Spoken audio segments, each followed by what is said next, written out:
Good. When we have identity of 5, what happens is, through specialization, we have identity this gets converted to identity underscore I, which is the version for integers, and there's no need to box. There's no need to create a job on an integer, there's no need to do int value afterwards to extract the value. This is great, right? We avoided all of the not so nice side effects of objects, of the object representation. Okay, then what if we had this method, tuple, with 2 type parameters? Can anybody tell me what would happen? How many versions of this method would get produced?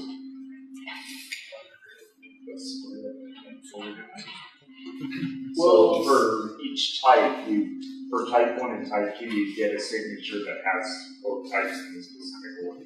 Yeah. So, well, it's 7.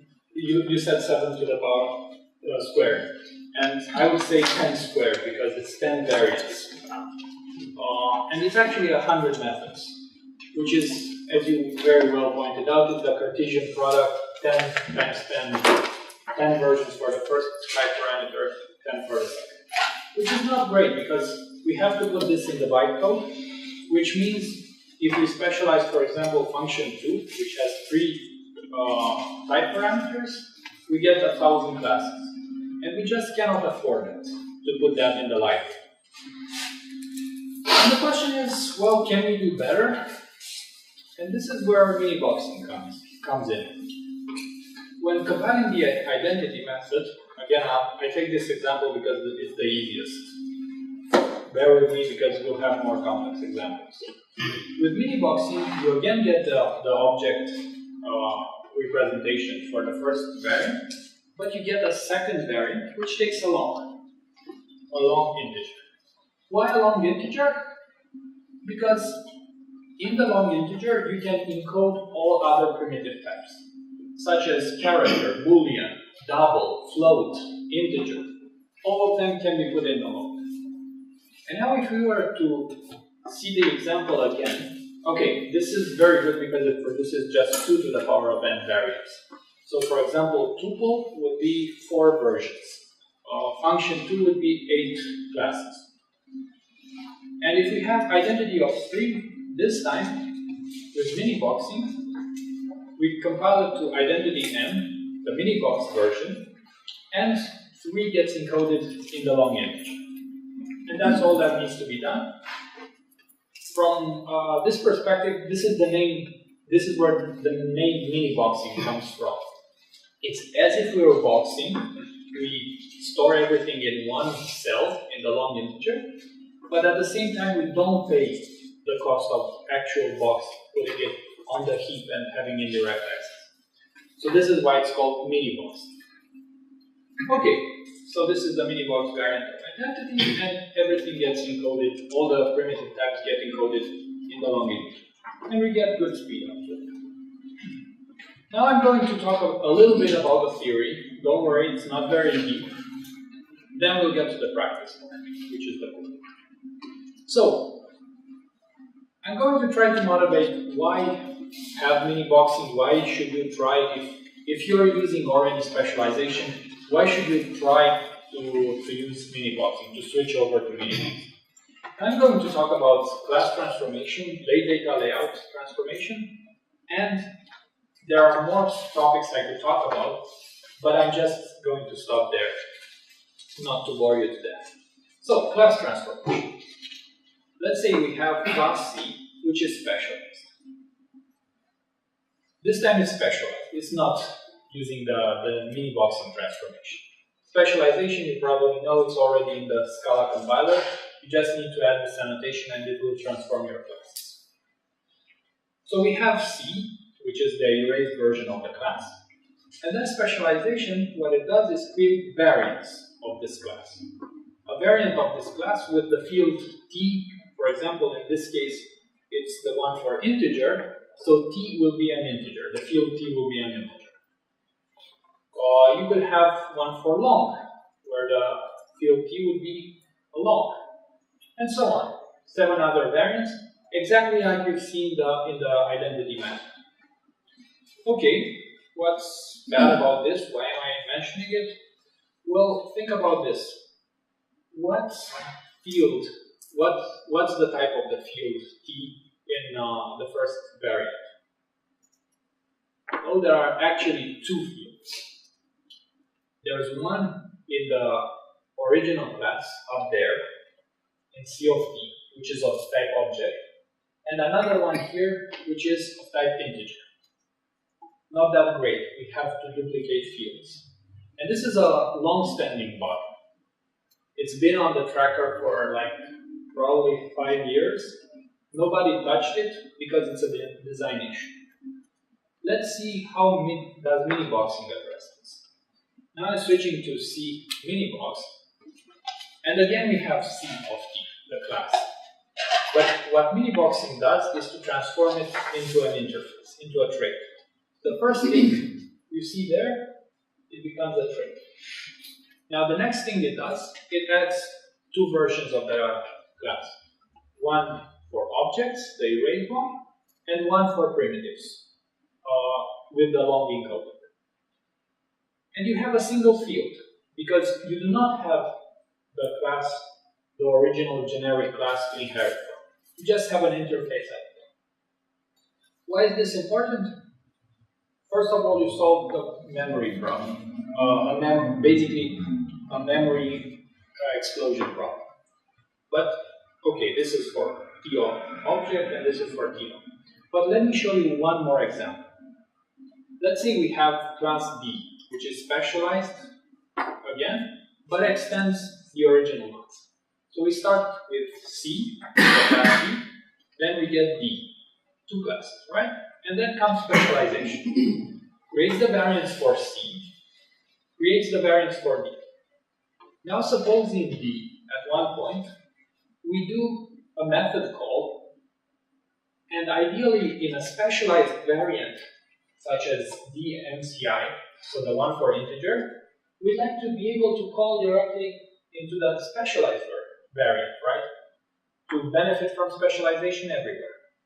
Well, that would mean the specialized variants of D will have to inherit from the specialized variants of C, which is not possible because we don't have multiple inheritance on the JVM. How does Miniboxing address? Again, long-standing bug. Everybody knows about it. It's been filed a little bit later. So, how does Miniboxing fix this? Well, you have, like before, C of T with its two variants, D of T. We have interfaces, extending interfaces, classes, extending classes, and implementing interfaces. Right. Inheritance is okay. So what I'm trying to say here is, through restructuring the class, the way classes are generated, we can avoid some of the problems of specialization. Not only the bytecode, but also more fundamental problems. I'm going to talk quickly about late data layout, which is a transformation underneath the Miniboxing plugin. It's the reason I'm here in Portland, because I'm going to present this paper. And it's very interesting because it's more general than just doing transformations necessary for Miniboxing, namely replacing a type parameter T by long. It can do value classes. It has support for compiler, offers compiler support for staging. It can change the function representation. So pretty much anything that has to do with the way you represent data, and if you want to change the way you represent data, you can use this mechanism to basically do it automatically in the compiler. And Miniboxing uses it. I have the website there in case you're interested in a couple of talks, more in-depth talks of how it works. I'm not going to go deeper into the theory, and maybe it's best if we look at some practical examples. So, since not many of you have used Miniboxing so far, you probably should see the documentation. I'm going to talk about some quirks that people found in specialization and how we address them in Miniboxing, and I'll do a live demo to see the plugin in action. So, documentation. Does this look familiar to anyone? Well, that's the Miniboxing website.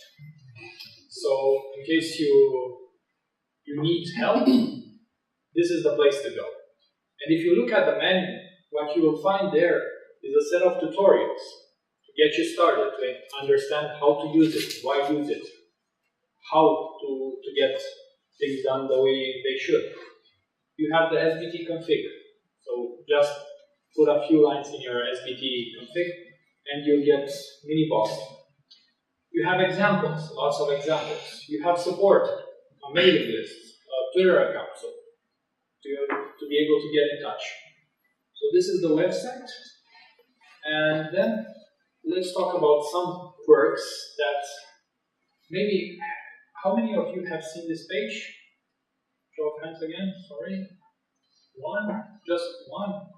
Okay, so that's a page written by Alex Popovic, who's the author of Parallel Collections. And he's explaining his knowledge about specialization.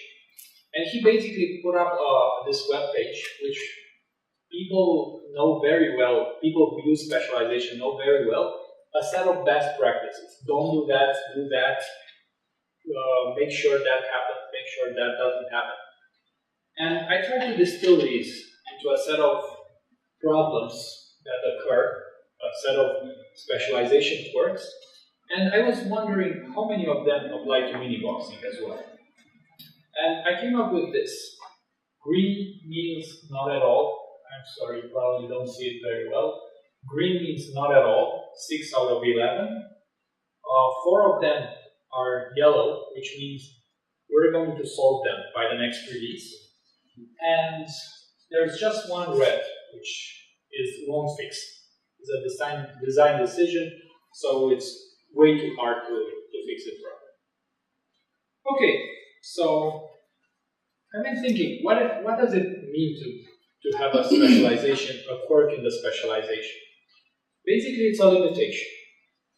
It starts from a limitation that specialization cannot do something.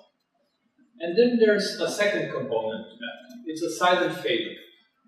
So there needs to be such a document describing, hey, do that, don't do that, do that, don't do that, because specialization has limitations, and when it hits one of these limitations, it fails silent, which is, if you ask me, it's a pretty bad thing to do.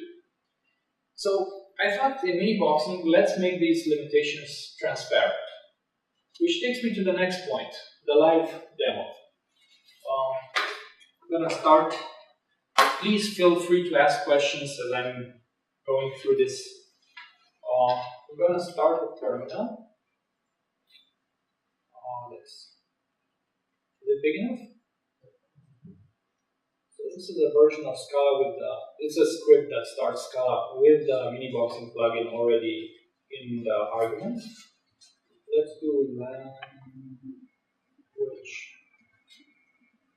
Import everything from the language so we don't get warnings. And let's do this wonderful trick, which tells Miniboxing to warn us every time it thinks we're doing something wrong or there's a limitation that is wrong. Okay, so let's do this. Class C Minibox, or let's do something even simple. Then Minibox. So that's how we start the Miniboxing classification for this method. Okay, we did it. Identity of 3, if we do that, it's okay. If we do of a string, it's okay. Let's now try to do it with an integer, but this time saying the type argument is n. It's going to succeed, right? It makes sense. Well, it makes sense, but Miniboxing will warn us. Using the type argument any for the Minibox type parameter t is not specific enough, as it could mean either a primitive or reference type. So although the method is minibox, it won't benefit from specialization. Well, we could try that for specialization as well. And of course, we won't get any wording. It will just fail silently, and we'll have to go back to this document. Why did my performance break? Let's see something else. Class C of minibox T. Class T. Let's instantiate this class. Let's new C. Let me rename them.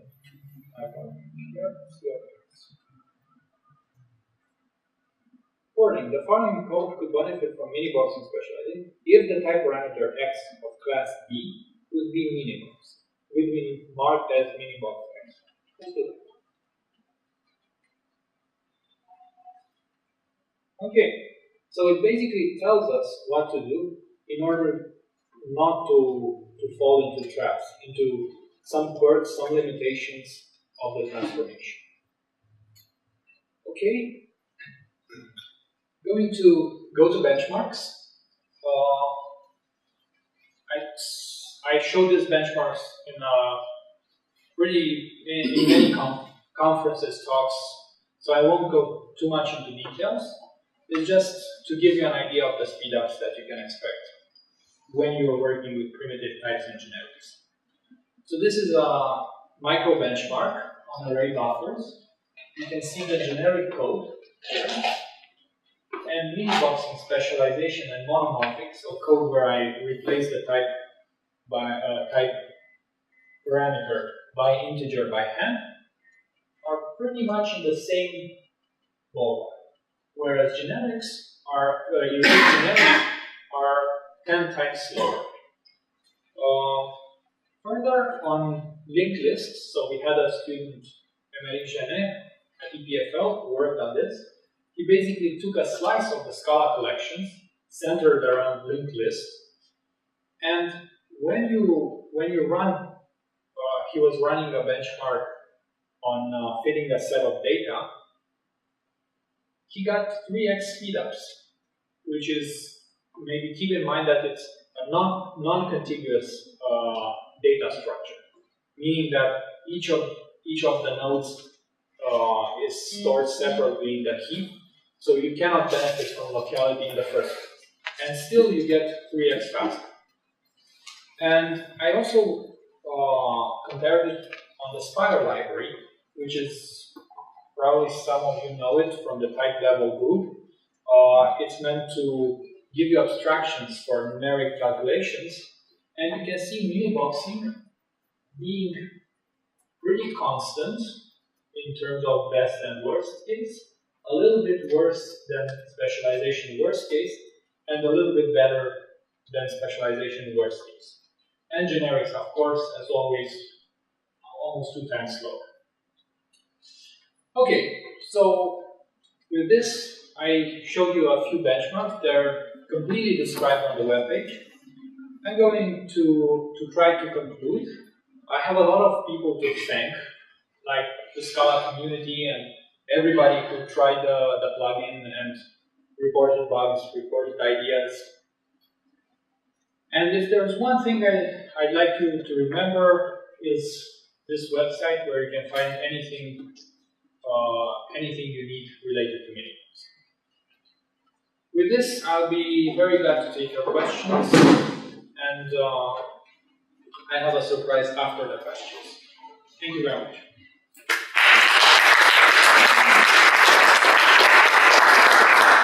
Yes. So since the combinatorials are much better than the specializations, is there any reason not to just always specialize anything with fewer than 3 or 4 type parameters if they're universally complex? I'm just wondering if it could be a completely automatic implementation. Yes, I already implemented a mode where you can add an argument to the compiler and it will specialize everything using Miniboxing. In principle, it could be. The Miniboxing plugin is still not perfectly stable in the sense that you have some limitations. I'm solving them each day. I'm solving a couple of them, but I don't trust it yet to run on the Scala code base. And that's a different maybe problem that I don't even think it should be in Scala as part of the compiler, because I know what we've been through with specialization and how many problems this created, because it was in the compiler, it could not be upgraded in a different release cycle, and yet it was breaking important code. So I would say it's best if Miniboxing stays a plugin, and you can use it as you need. If you want to minibox everything, you have an argument to do that. Yes? Is there any limitation on the how your class can be defined, since it gets turned into a trait, like valves or lazy valves, or? There are certain limitations which you might run into. For example, one such example was defining a private method in the object, in the companion object, and then accessing it from the class.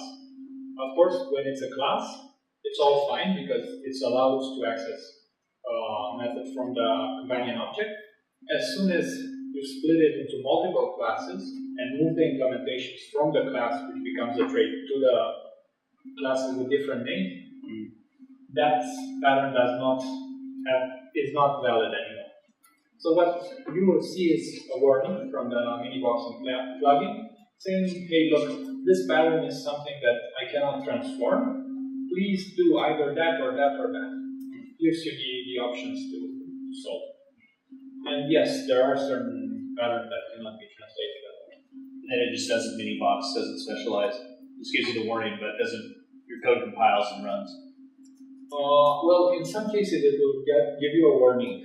For example, what I showed you was giving you warnings because they were patterns that were still valid, although suboptimal. Mm-hmm. So it will say it's suboptimal, and if it cannot compile at all, or it encounters an error in the transformations, it will just give you the information.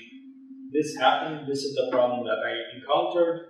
Either it's a known technical limitation or it might be a bug. And depending on what happens, it will direct you to do what's best.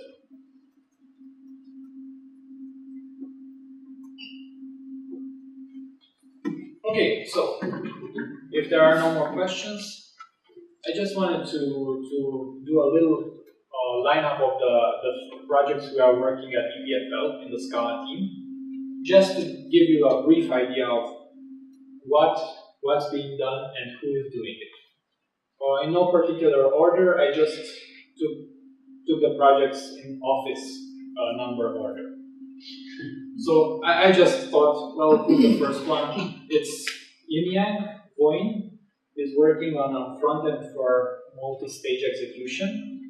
Kiark will talk more about multi-stage execution, but Yin is a front end using macros. So it enables you to do multi-stage execution and gives you just the front end. Scala.js, this is the backend. For those of you who tried it already, it's super cool. It compiles Scala code directly to JavaScript, and I could say it optimizes the hell out of it. So Sebastian is one of the guys who's like always optimizing things and making them run super fast. LMS. Well, Kiark, he'll have the stage in a few minutes. He'll present it. Dependent object types calculus. This is a type system which solves the problems the Scala type system has right now. And Nada has been working on it. Kiark has been working on it. Martin has been working on it, and it's basically trying to clean up the type system in Scala. Pickling and Spores, Heather and Philippe. So when you're doing distributed computing, you need to serialize things, and you want to serialize them as fast as possible. And when you serialize something, you want to make sure that it doesn't capture something you're not expecting.